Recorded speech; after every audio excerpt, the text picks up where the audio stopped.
ఈ వీడియోలో అయితే రీసెంట్గా నేను ఫేస్ చేసిన ఒక సిచ్యువేషన్ గురించి చెప్పబోతున్నాను. అంతకంటే ముందు ఇవి అయితే మనకి దివ్య గారు పంపించారు. లాస్ట్ టైం ఆల్రెడీ 6 శారీస్ పంపించారు. మన సర్వీసెస్ నచ్చి మళ్ళీ 4 శారీస్ పంపించారనమాట.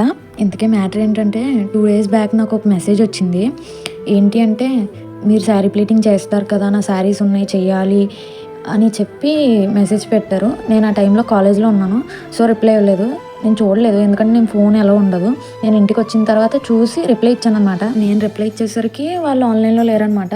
సో సరే కదా అని చెప్పేసి అప్పటికే దివ్య గారు శారీస్ పంపించారని నేను శారీస్ చేయడం స్టార్ట్ చేశాను.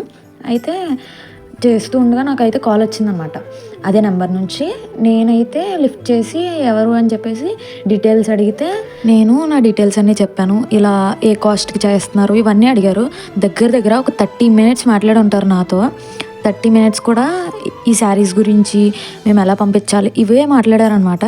అంతసేపు మాట్లాడాక లాస్ట్కి వాళ్ళు ఎవరో కాదు, మా ఫ్రెండ్సే కావాలని నన్ను ఇలా చేయడం కరెక్టేనా మీరు చెప్పండి.